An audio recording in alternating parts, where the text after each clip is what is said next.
Hello, Hey, friends, and welcome to the Cinemondo podcast. my I see friend. that I have constructed a new lightsaber. Luke, Oh, no, bad sort of attempt to nice. paraphrase a line of dialogue. Anyway, showing off my lightsabers, and Kathy is showing off her friend. My friend. I don't like to say Is that? Grogu. Baby Yoda's better than Grogu. I guess Baby Grogu's a Yoda stupid name. stuck, right? It's like it's Yeah, like it's that's like what. Grogu's just not a good name. It's just not cute. Even I though don't they like it. found out that it's not actually Yoda as a baby, so. I know, but Baby Yoda's just cuter. Yoda is almost So, more like a generic vernacular for the species. like, he is a Yoda, right? He's a Yoda. It's a breed. Like, some people think that Dracula is a vampire. Yeah, exactly. It's like When you there's say a he's a Dracula. Dracula. There's a Dracula out there.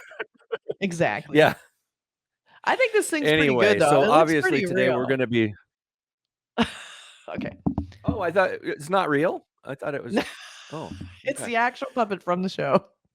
And he keeps knocking it Or anyway. I thought it Okay, was we should get actually this going here. People are sick Grogu of us now. himself. Grogu. So obviously we're going to talk about some TV show or something. Star Trek. What is There's it? some kind of thing coming on from Star Disney that's it's a Star Wars related. Wars. Star Star Wars Wars is very popular, I've heard. The kids love it, apparently. Yeah,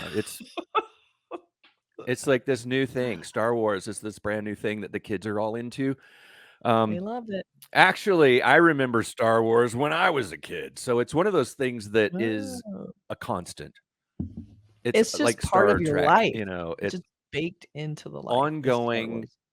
endless thread of stories, and people just never get tired of it, evidently. So I guess as long as people keep doing new things with it, Andor recently, I have to Yeah. say, I loved it. I was really So good. impressed.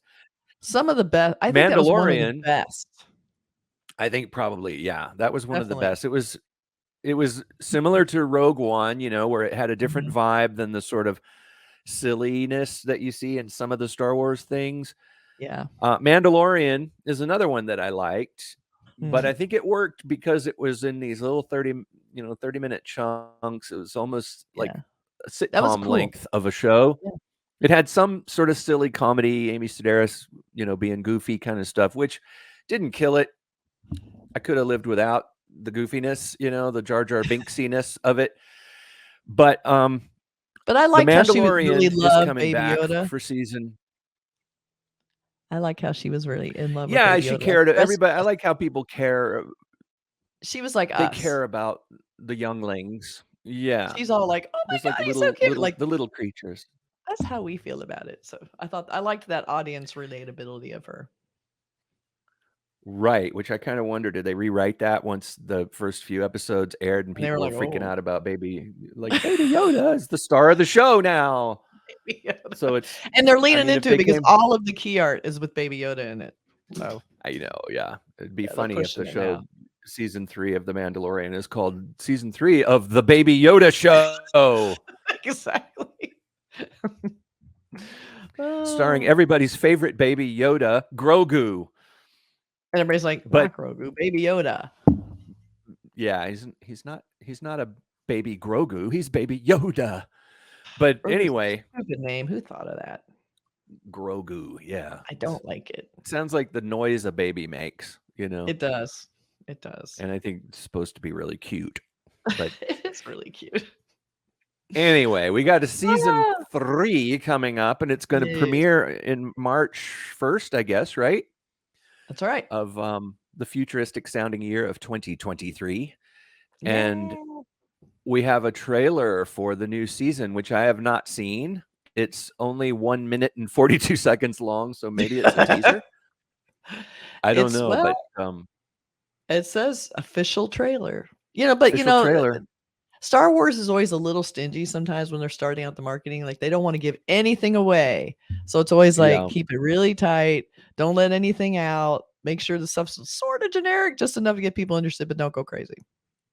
But it's season 3, so usually with trailers, what they want to show you is like, yeah, we know you like season 1 and season 2, but now you're going to see this kind of a thing. Like maybe there's some Yeah. the trailer. I'm predicting that there's probably going to be something that you're going to go, oh my god, It's like, are they really going what? to do that? That kind of thing What? Yeah. that they drop in. Yeah. Like maybe some character shows up that we haven't seen in a while, or A some. cameo that's very Yeah. important, like a Mark Hamill deep fake IA. But they've already done AI. that, so IA. It's a new technology I just invented. some IATSE, yeah.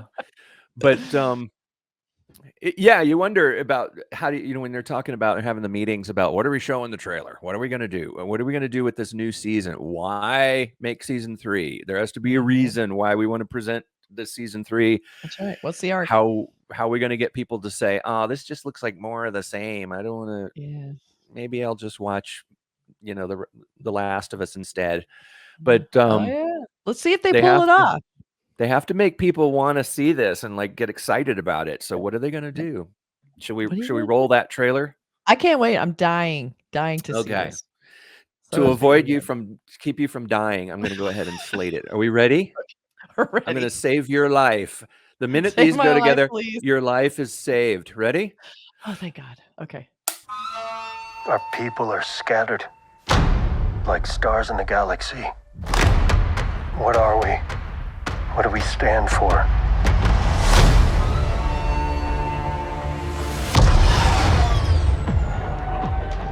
Being a Mandalorian's not just learning about how to fight. You also have to know how to navigate the galaxy. That way, you'll never be lost.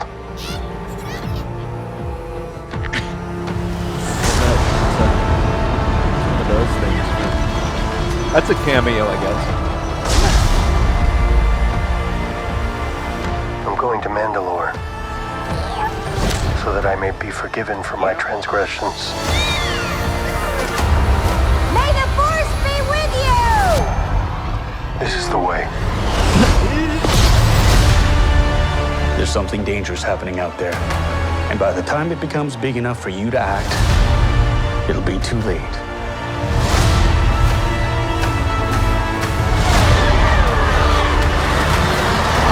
Hang on, kid.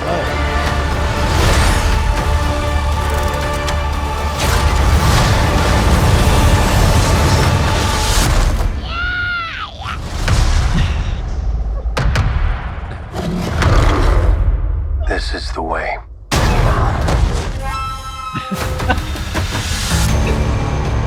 All right. Oh my God.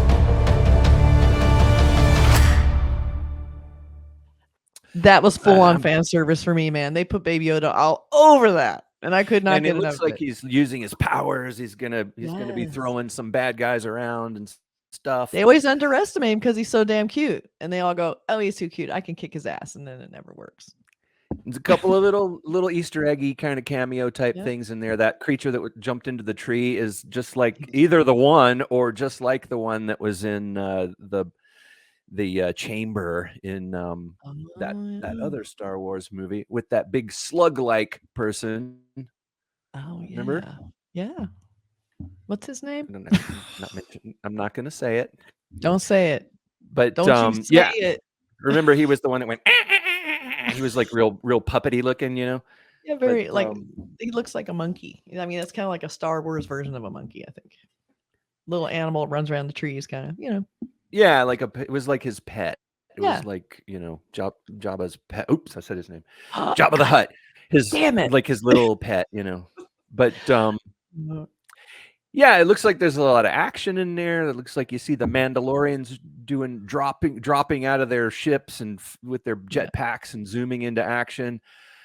Looks like there's a lot of lightsaber action going on. I saw a bunch of different colors of lightsabers in there. So maybe it looks like maybe a whole bunch of different factions are joining together to fight some great evil. Lightsabers. Do we have Yeah. lightsabers in hand? Yeah. You want to see some Oh, yeah, lightsabers? some lightsabers. We got some pretty good ones here. This is Luke Skywalker's Ooh. lightsaber. That, Right out of his cold, dead hands. Yeah, I took it from Luke. Yeah. Force wasn't with him on that day, so I took advantage. It wasn't with him. It was his day off. Yeah. And then this one is I love this one. This is really heavy. This is Obi-Wan's lightsaber, Obi-Wan Kenobi. Mm. One cool thing is this one's made out of all the real parts and everything. So it like weighs a ton. I'm thinking, poor Alec Guinness had to carry this thing around. It's like solid metal. But one interesting thing is that the end of it, I love that they made these things out of parts. This is part of a calculator. This is part of a flash handle for an old camera. This is a part from a Rolls Royce and an old military stuff. But the coolest thing is the end here is a faucet handle, and you can actually see on there. You can see that hilarious. It says H for hot, and it has the red ring around it for hot water. And you can also get these with the one that says C on there with a blue ring around it. So depending on which version of the Obi-Wan lightsaber you get, you can either have hot water. Which is the most official? I think the hot water one is the one. Yeah, I would think that, and that just seems cool when it's hot. But yeah, this is an official one. And then the one Obi-Wan was a little cooler before that last series. He got a little less cool after that series. Yeah. Maybe they can upgrade him a little bit in the new one after they listen to the complaints or whatever. And this is Luke Skywalker's second lightsaber. This is the one that he makes himself, Yeah. And and it also has that, but it has more of a custom made faucet handle on the bottom. Okay, doesn't have an H on it. But these parts I think were custom. Yeah, that one was kind of, I think they custom made it for this film. And then they custom cut these things to kind of look like the real military, the real, grenade launcher thing. And these I think were done on a lathe, on a metal lathe. So this one is sort of like a custom, it's not made out of bits and parts, even though this is like part of a circuit board here anyway. Anyway, that's really cool though, because that's legit. That's what that shit was made of. It's not even like a replica, really. It's like for real how they made it, which is it's the actual, and you can, there's this thing called a Graflex, which is basically this. They used to put a flash bulb. The bulb, you've seen them on these old cameras where the guys come up and say, "Gotta take your picture, sir," and they take the picture. And there's a big round thing here that's got the bulb in it. You put the bulb in there, and then it's got like a button that you push, I think, to flash the bulb. This is called the electric eye, and it sees the flash. But it's made by a company called Graflex in the old days, and you can actually, it's still, it says Graflex around there. Hard to see it, but reflection. But the logo for Graflex is right there. Wow, that's wild. Pretty cool. Oh, and then on the bottom it says Graflex too. I don't know if you can see that, but that's crazy. Got the Graflex logo. Nice. Anyway, like so we saw a lot of those in the Mandalorian. Nerd tangent there. Well, it was just, we did see some cool lasers in there. I think it seemed like this trailer is making it very accessible because they had a lot of the cute Baby Yoda stuff. They're including Baby Yoda as part of the icon. Yeah. Like it's not even just the Mandalorian walking, and then Baby Yoda's kind of like barely visible if it's there at all. Now he's part of the iconography of even the logo, which is good. And we have a poster. So now, we even have the Mandalorian holding Baby Yoda now. So that's like full on, like Baby Yoda's here. Because I felt a little tiny bit ripped off last season, I have to say. A little unhappy that Mandalorian was not with Baby Yoda through most of it. And I did not like that at all. I know he didn't like it either, and that was part of the plot. But I still felt like not having them together kind of hurt it a little bit.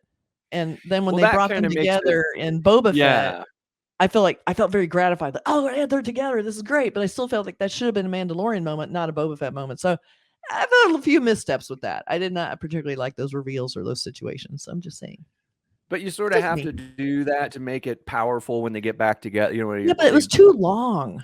It didn't need the whole season of that. Like they didn't get, I felt like their chemistry, which there is between a puppet and a man who's a body double, that chemistry actually really works somehow. So I feel like when that wasn't happening, when Mandalorian was on his own, it didn't have quite the same magic as when he's protecting Baby Yoda or a part of the situation. So man, they brought it in this. He's on the ship. Yeah, it looks like He's walking around. He's floating around. He's becoming the big star, and they know it, and they're going for it. Yeah. It's good. It's good. Well, Very excited. the producers know which side of the bread their butter is on. They sure do. This is a gorgeous poster. I love this. They're poster. like, we need to push that Baby Yoda, guys. And that's right. Yeah, the poster's beautiful. You know, I love how there's the fire in his ears. You can see the reflection of the warmth in his ears. Yeah, it's like little transparent flesh. Yeah, that's very cute. One interesting thing I've always liked about The Mandalorian is at the end of the show, in the end credits, they always show production artwork, which is really cool. And because sometimes what's cool about it is production artwork. So sometimes the production artwork doesn't match what was in the show because they made revisions and they made it this way. They changed it. Production designers wanted to make it look different, cooler, better, whatever. So the original concept design sometimes is a little different than what you saw in the show. So when you watch the end credits, what you're seeing is the designer. It's like, it's a nice shout out to the art department on the show. That it's like, here's, but I don't know if people know that that's what it is. I think Star Wars fans are kind of another breed. So there's that whole level of obsession with what happens behind the scenes as much as what happens in front of the camera. So I think that showing how it's made and seeing the concepts, I think is a very valid way to end the show and give them a little like extra Easter egg, because everyone loves it. I love to see it just because I think the art's beautiful. And also I love seeing how people conceptualize these scenes. So I appreciate it. I think most Star Wars fans probably do. The artwork is what really makes for people like me. I think I love, like, there's some artwork right there. Star Wars art, but the books, I have the books, The Making of Star Wars. There's like everyone that comes out, I get the book, and it's just full of all these drawings. The original ones, the original trilogy had Ralph McQuarrie and Joe Johnston and all these other incredible designers. And then the later ones, have a different set of designers, but they're all that's where so much of the vibe of the shows came from, because when George Lucas was pitching this idea and he just had a script, when you read his original scripts, you're like, they're okay, George, but they're kind of goofy and dorky and fantasy hobbity kind of, and yet they're fun, but if I just read the script and I had never seen Star Wars or heard of it, I would be like, don't really want to see this movie. Sorry. Yeah. But what happened as he developed it, and I think his development of it came a lot from his collaboration with Ralph McQuarrie. I mean, he's kind of an unsung hero. He did the original paintings from George Lucas's descriptions of things like Darth Vader and Millennium Falcon and Chewbacca. He painted, and C-3PO and all these things. He did these beautiful paintings, which George Lucas then had to show when he was pitching. So I think more than his script, I think those paintings are what gave us Star Wars. That's my opinion. Okay. Let us know what you think of that theory and if that's offensive. So, seeing that stuff at the end of Mandalorian, I hope they still do it in season 3. I bet they will. Is nice. It's like a nice shout out to the crew that does the conceptual art, and so that's something to look for. Definitely something to look for in the Mandalorian. Very excited. It comes out pretty soon. Month and a half. Yeah, like about a month. So there'll probably be another. I would think a trailer 2. I would think because this is pretty early for a trailer, so there might be another one. We'll definitely cover it. Yeah, and it's not too long from now. Really, in the grand scheme of things. Yeah. It's less time than 20 years. I mean, we don't have to wait 20 years. That's true. We don't have to wait 20 years. Seems like 20 years sometimes. Or how long was it between the original trilogy and those other ones? Anyway. Okay. Anyway, we've gone on way too long. But let us know what you think of The Mandalorian in the comments below. And if you're excited, do you have any complaints? Do you have anything you're really looking forward to? We'd love to hear about it. Yeah. And what do you think of the entire Star Wars realm that we're in the middle of right now? There's so many Star Wars things coming at us. What do you think of all of it? Yeah. Which ones are working for you and which aren't? Both. Yeah. And how much do you miss Baby Yoda? So much. Yes, definitely. All right. All right. Thanks See you for guys joining later. us. Bye. Oh, I'm trying to.